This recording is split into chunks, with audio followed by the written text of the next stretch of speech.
Hello friend, आप लोग कैसे हैं। आशा करते हैं कि आप लोग अच्छे होंगे। हम लोग इसके पहले वाली वीडियो में पढ़ चुके हैं रियल नंबर्स के बारे में, जिसके अंदर हम लोग पढ़े हैं प्राकृतिक संख्याएं, पूर्ण संख्याएं, सम संख्याएं, विषम संख्याएं, अभाज्य संख्या और सहभाज्य संख्याएं। हम उन लोगों से कहना चाहते हैं जो लोग वो सम संख्याएं और ये विषम संख्याएं, अभाज्य संख्या, सहभाज्य संख्याएं नहीं पढ़ पाए हैं, वो हमारी पिछली वाली वीडियो को पढ़ सकते हैं। अब हम लोग शुरू करेंगे परमेय संख्याएं। परमेय संख्याएं किसे कहते हैं? रेशनल नंबर्स, जिन संख्याओं को p बाई क्यू के रूप में लिख सकते हैं जहां q इक्वल नॉट जीरो हो और p तथा q दोनों पूर्णांक हो, परमेय संख्याएं कहलाती हैं। यहाँ पर p बाई क्यू का मतलब क्या है? अंश बटे हर से है, अंश बटे हर से, और इसका हर q जीरो ना हो तथा p और q ये दोनों यहाँ क्या होना चाहिए? पूर्णांक। पूर्णांक का मतलब क्या होता है जान लीजिएगा। पूर्णांक को हम लिख सकते हैं पूर्ण प्लस अंक। पूरा अंक होना चाहिए, वो दशमलव वाली संख्या ना हो, वहाँ पे कैसा यहाँ पे अंक होना चाहिए? पूर्ण अंक होना चाहिए, तब उसे क्या बोलते हैं? पूर्णांक बोलते हैं। जैसे 1 2 3 4 5 6 7 8 9 10 ये क्या है? पूर्णांक है। और जीरो भी क्या यहाँ पर एक पूर्णांक है। माइनस एक क्या है? पूर्णांक है। पूर्णांक कहाँ से कहाँ तक होते हैं? माइनस अनंत से लेकर के प्लस अनंत तक होते हैं, उसी के साथ जीरो भी सम्मिलित होता है। अब एग्जाम्पल के लिए देख लीजिएगा, जैसे 1/2, 1/2 इसका है जो पहली शर्त दी गई है, इसे हम p बाई क्यू के रूप में लिख सकते हैं। ये p बाई क्यू के रूप में यहाँ पे है कि नहीं है? हाँ ये है। अब बताइए यहाँ पर देखिए, जहाँ q इक्वल नॉट जीरो, क्या इसका हर जीरो है? नहीं है, ये भी शर्त पूरी होती है। अब इसके बाद p तथा q दोनों क्या होने चाहिए? यहाँ पे पूर्णांक होने चाहिए। एक भी पूर्णांक है और यहाँ पर दो भी पूर्णांक है, इसलिए क्या है? परमेय संख्या है। हम अगर आपसे कह दें कि 5 परमेय संख्या है कि नहीं, तो आप 5 को लिख सकते हैं 5/1। क्या एक जीरो है? नहीं। अब इसका बाद यहाँ पे देखिए, यहाँ पे ये 5 ये पूर्णांक में पूर्णांक है और यहाँ पर एक पूर्णांक है, इसलिए इसे हम 5 क्या कह सकते हैं? परमेय संख्या कह सकते हैं। अच्छा, जीरो ये परमेय संख्या है कि नहीं है? हाँ, जीरो भी क्या एक परमेय संख्या। क्यों? क्योंकि जीरो को हम लिख सकते हैं 0/1। यहाँ पे क्या इसका हर जीरो है? नहीं है। जीरो पूर्णांक है? हाँ। एक पूर्णांक है? हाँ। इसलिए जीरो क्या है? एक परमेय संख्या है। हम लोग इसके बाद पढ़ेंगे अपरमेय संख्या के बारे में। अब हम जानेंगे अपरमेय संख्याओं के बारे में, जिसे इंग्लिश में कहते हैं इरेशनल नंबर्स। जिन संख्याओं को p बाई क्यू के रूप में नहीं लिख सकते वे संख्याएं कौन संख्या कहलाती हैं? अपरमेय संख्याएं कहलाती हैं। जिन संख्याओं को हम p बाई क्यू के रूप में नहीं लिख सकते हैं उन्हें क्या कहते हैं? हम अपरमेय संख्याएं कहते हैं। जैसे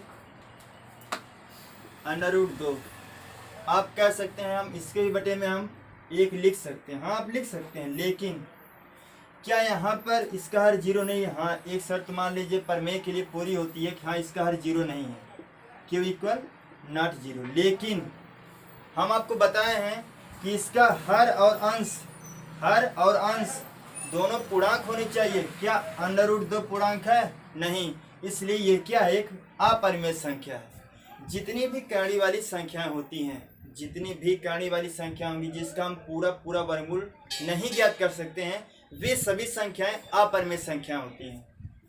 √5, √7, √11, इस तरह से आप बता सकते हैं ये सब क्या है? अपरमेय संख्या है। हाँ, एक और भी संख्या है जिसे अपरमेय संख्या कहते हैं, उसका नाम है पाई। उसका नाम क्या है? पाई। पाई का मान कितना होता है? अच्छा, कोई बता सकता है पाई का मान कितना होता है? बहुत से लोग तुरंत इसका जवाब देंगे, पाई का मान 22/7 होता है।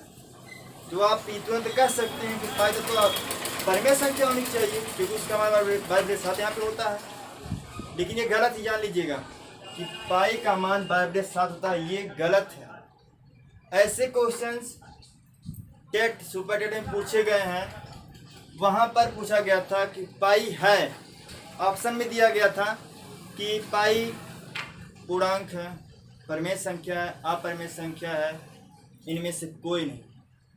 तो जो व्यक्ति ये सोचा होगा कि पाई का मान 22/7 है, पाई का मान कितना है 22/7 है, तो तुरंत इसे क्या मारा होगा, ये इसका यहाँ पे कौन सा विकल्प मारा होगा कि ये एक परिमेय संख्या है, जबकि ये गलत है। पाई एक अपरिमेय संख्या, और जान लीजिएगा पाई का मान 22/7 नहीं होता है। पाई का मान 22/7 नहीं होता है। पाई का मान 22/7 के लगभग होता है, उसका एक्यूरेट मान ये नहीं होता है। तो यहाँ पर कोई पूछ ले पाई का मान कितना होता है, आप वहाँ बता दीजिएगा कि पाई का मान 22/7 के लगभग होता है, ना कि 22/7 होता है। अगर ऐसा होता तो पाई को हम क्या कहते हैं, परिमेय संख्या कहते हैं, ना कि अपरिमेय संख्या कहते हैं। अब इसके बाद हम लोग जानेंगे दशमलव संख्याएं। अच्छा हाँ, उसके पहले आप ये जान लीजिएगा कि अच्छा 22/7 आखिर आया कहाँ से।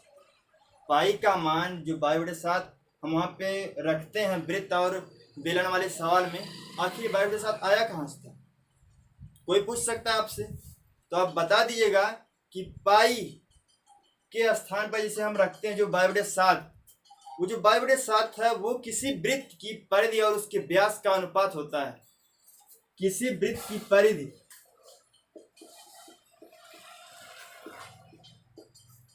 और उसके व्यास का अनुपात कितना होता है, 22/7 होता है।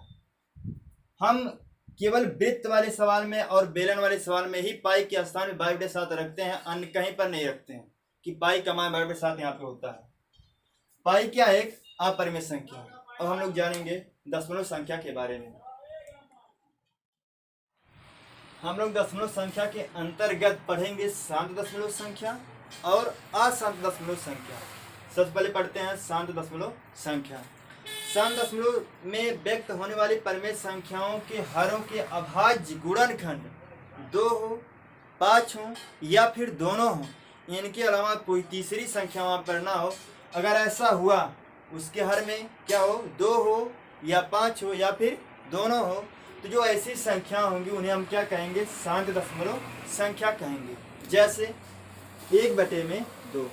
कोई पूछ लिया, जैसे यहाँ पे आपके सामने यहाँ पर परिमेय संख्या लिखी है, पूछ लिया जाएगा कि यह शांत दशमलव संख्या है कि अशांत दशमलव संख्या है। तो सबसे पहला कार्य इसका जो यहाँ पे हर रहेगा, पहले उसका आप अभाज्य गुणनखंड कीजिएगा। अगर आप यहाँ गुणनखंड कर दिए यहाँ पर देखिए, इसको 1 के अलावा छोड़ दिए, यहाँ पे 1 को रहने दीजिए। यहाँ पर केवल 2 है, तो यहाँ पर हमने कहा है 2 होना चाहिए, या तो 5 हो या फिर दोनों हो।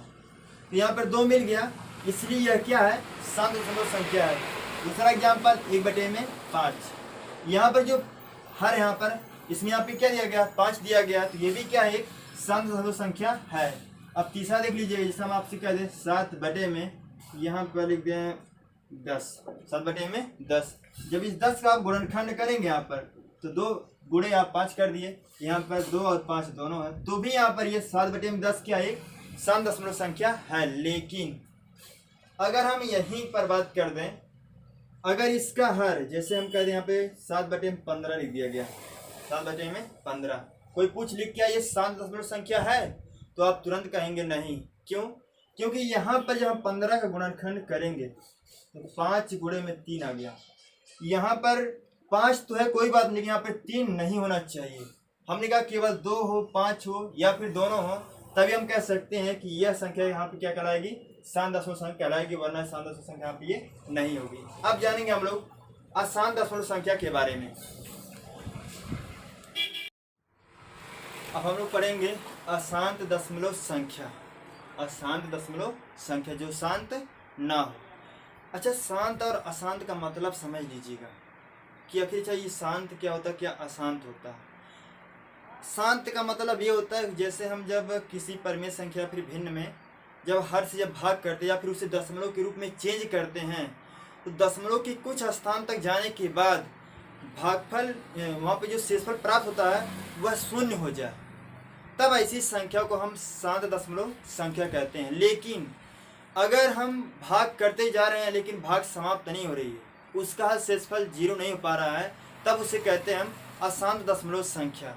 जैसे आपके सामने मगर आप ये कह दें कि लिखा गया यहाँ पर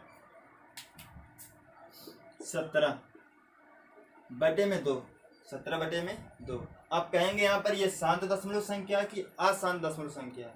तो हम क्या करेंगे, देखिए आपके सामने आप भाग कर रहे हैं 17 भागे 2। तो यहाँ पे जब 2 से भाग करेंगे 2 अट्ठे 16, यहाँ शेषफल कितना आ गया 1। हम यहाँ पे दशमलव लगाकर 0 बढ़ा सकते हैं, फिर 2 बच्चे 10, यहाँ पर शेषफल 0 प्राप्त हो गया। यहाँ पे देखिए दशमलव के एक स्थान के बाद यहाँ पर शेषफल 0 हो गया। तो आप यहाँ पे कह सकते हैं 17/2 एक शांत दशमलव संख्या है। अगर हम यहीं पर यह कर दें 17/3, 17/3, तो यहाँ पे आपको बताए थे अभी कि अगर इसके हर का भाज्य गुणनखंड या तो 2 हो या तो 5 हो या फिर दोनों हो तो उसे हम कहते हैं शांत दशमलव संख्या। लेकिन अगर इसके अलावा कोई तीसरी संख्या आती है तो जान लीजिएगा वह क्या होगी, अशांत दशमलव संख्या है। तो आप बता सकते हैं देखते ही कि यह शांत दशमलव संख्या की अशांत दशमलव संख्या, क्योंकि इसके हर में यहाँ पर क्या दिख रहा है 3। क्या ये 2 है? नहीं। क्या ये 5 है? नहीं। क्या ये दोनों है? नहीं। ये अलग संख्या है, इसलिए ये कौन सी संख्या कहलाएगी, अशांत दशमलव संख्या। अगर हम भाग करके देखते हैं तो ये देखिए दशमलव के स्थान अगर दशमलव तक लेके यहाँ पे जाना चाहते हैं तब भी यहाँ पे दशमलव बात समाप्त नहीं हो सकती। जैसे देखिए 17/3, यहाँ पे 3 बच्चे 15, 2 शेष आ गया, दशमलव लगाएंगे आप 0 बढ़ाएंगे, फिर 3 छक 18, फिर 2 आएगा, फिर आप यहाँ पे 0 बढ़ाएंगे 3 छक 18। इस तरह से बढ़ता चला जाएगा, यहाँ पर ये समाप्त नहीं हो सकता है। इसलिए इसे आप क्या कह सकते हैं 17/3 को आप अशांत दशमलव संख्या। अब अशांत दशमलव संख्या के अंतर्गत हम 2 संख्याएं पढ़ेंगे। एक होता है अशांत आवर्ती दशमलव संख्या और एक है यहाँ पर अशांत अनावर्ती दशमलव संख्या। अब हम पढ़ेंगे अशांत आवर्ती दशमलव संख्या, जो किसका भाग है, अशांत दशमलव संख्या का एक भाग है। उसका दूसरा भाग अभी पढ़ेंगे हम अशांत अनावर्ती दशमलव संख्या। अच्छा, अशांत आवर्ती दशमलव संख्या किसे कहते हैं? यदि परिमेय संख्या में जब परिमेय संख्याओं को दशमलव के रूप में हम बदलें तो दशमलव भाग में एक अथवा एक से अधिक अंकों के समूह यदि बार बार प्राप्त होते हैं तो वे जो संख्याएं होंगी उन्हें हम क्या कहेंगे, अशांत आवर्ती दशमलव संख्या। जैसे यहाँ पर हम कहते हैं 19/3, ये अशांत आवर्ती दशमलव संख्या है कि नहीं है? तो आप भाग करके देख लीजिएगा। 19 में अगर हम 3 से भाग करते हैं तो 3 छक 18, 3 छक 18, यहाँ पे 1, फिर आप दशमलव लगाएंगे 0 बढ़ाएंगे, यहाँ पर 3 तिरिका 9, फिर 1 आ गया, फिर 0 बढ़ाएंगे आप 3 तिरिका 9। क्या ये समाप्त हो पा रहा है? नहीं। यही अंक 3 ये बार बार यहाँ पे आएगा।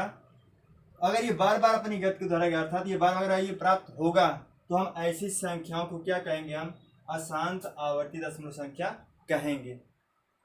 अब इसके बाद हम पढ़ेंगे यहाँ पर, अच्छा ये जान लीजिएगा इसको हम कैसे प्रदर्शित करते हैं। अगर कोई संख्या ये दे दी गई यहाँ पर 6.33 ये समाप्त नहीं हो पा रहा है तो इसे हम कैसे लिख सकते हैं, 19/3 इसका मान कितना प्राप्त हुआ था 6.33, इस तरह से बढ़ता चला जा रहा था। इसको हम इस प्रकार से लिख सकते हैं 6. जो अंक दशमलव के बाद जो अंक अगर बार बार दोहराया जाता है तो हम उसके ऊपर हम एक बार लगा देते हैं, बस हम यहीं पर रोक सकते हैं। इसे 6.3 बार कह सकते हैं। ये इसे हम क्या बोलते हैं, अशांत आवर्ती दशमलव संख्या। अब दूसरा भाग पढ़ेंगे हम अशांत अनावर्ती दशमलव संख्या। अशांत दशमलव संख्या का दूसरा भाग पढ़ेंगे अशांत अनावर्ती दशमलव संख्या। अशांत अनावर्ती दशमलव संख्या। अनावर्ती का मतलब क्या होता है, वहाँ पर आवर्ती था, यहाँ पे क्या ये अनावर्ती। अनावर्ती का मतलब ये है कि जब हम किसी भी संख्या को अगर हम दशमलव अंक में चेंज करें, जैसे हम दशमलव वाले भाग में यहाँ पर कोई अंक या अंकों का समूह अगर बार बार दोहराया ना जाए, एक अलग संख्या प्राप्त होती चली जाए, तो वे संख्या कौन सी संख्या कहलाती है यहाँ पर, अशांत अनावर्ती दशमलव संख्या। इसके अंतर्गत कौन कौन से आते हैं? इसके अंतर्गत अपरिमेय संख्या आती है। अशांत अनावर्ती दशमलव संख्या के अंतर्गत अपरिमेय संख्याएं आती हैं। अब आप लोगों को बताया गया अभी कि अपरिमेय संख्या किसे कहते हैं, जिनको हम पी वाई के ग्रुप में नहीं लिख सकते हैं। जैसे √2, √2। अच्छा, इसका मान होता कितना है? 1.414। इस तरह से कुछ होता है। 4 1 4 2 1 3 5 6। इस तरह से यहाँ पर क्या कोई अंक बार बार दोहराया जा रहा है? नहीं। या कोई अंकों का समूह यहाँ पे दोहराया जा रहा है? नहीं। इसलिए यह संख्या क्या है? अशांत अनावर्ती दशमलव संख्या। ये कौन सी संख्या है? अपरिमेय संख्या। अपरिमेय से कोई पूछ सकता है कि अपरिमेय संख्याएं होती है तो बता दीजिएगा कि अपरिमेय संख्याएं अशांत अनावर्ती दशमलव संख्याएं होती हैं। अब इसके बाद यहाँ पे जो पाई है ये भी क्या है? एक अशांत अनावर्ती दशमलव संख्या है, क्योंकि पाई क्या अपरिमेय संख्या है। जितनी भी अपरिमेय संख्या होंगी वे सभी संख्याएं यहाँ पर अशांत अनावर्ती दशमलव संख्याएं यहाँ पर ये कहलाएंगी। अब हम लोग पढ़ेंगे जो हमको क्लास 10th में पढ़ना है, यूक्लिड विभाजन प्रमेय का, उसके बारे में पढ़ेंगे।